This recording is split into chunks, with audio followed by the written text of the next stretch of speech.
We're given a cubic and we know what the leading coefficient is and then a later coefficient. We normally call this A, B, C, and D. And we're also given that 3 minus 2 root 2i is a root. And we're asked to show all the roots on an Argand diagram. So that means we need to find all the roots. Okay, the first thing to say is that the complex conjugate will also be a root. 3 plus 2 root 2i.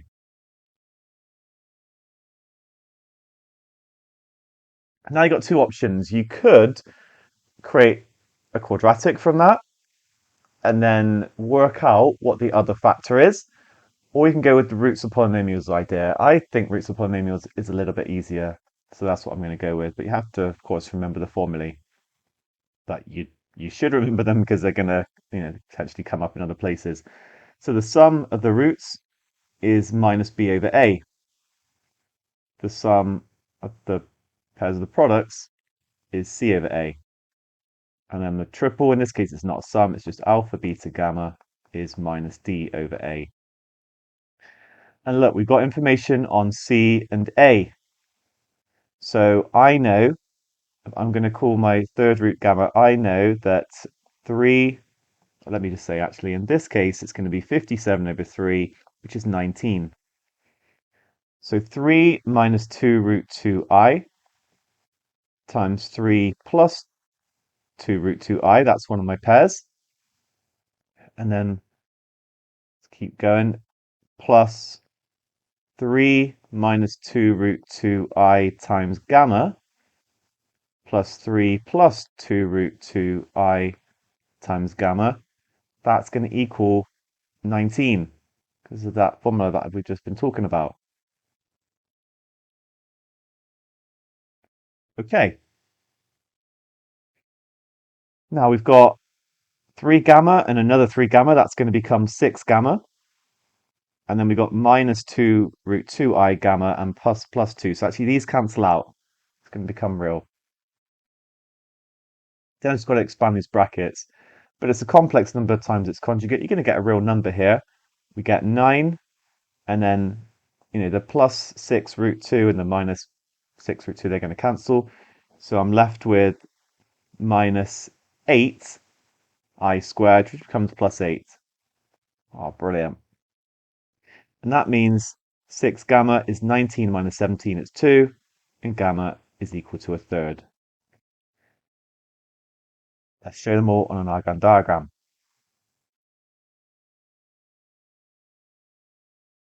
So it's just got to be a sketch, roughly with them in the right place. We've got our 3 plus 2 root 2. Now 2 root 2 is root 8, so it's going to be a bit under 3. So I am going along 3 and up just under 3. Let's go to there and then on the opposite side. And then we've also got a third.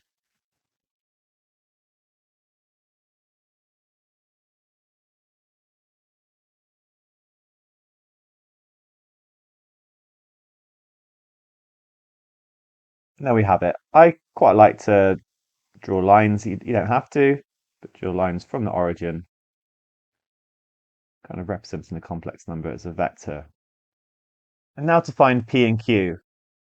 Well, lots is in place now because we've got all the roots. So it's going to be the sum of the roots is minus b over a.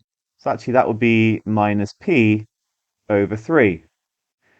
And we know the roots. Remember, we've got 3 minus 2 root 2i plus 3 plus 2 root 2i plus a third. These cancel. And then I've got 6 plus a third. That's going to be 19 over 3. Times through by 3. Minus p is 19. P is equal to minus 19.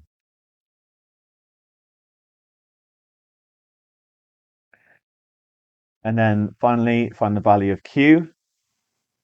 So minus d over a is going to be equal to minus q over 3.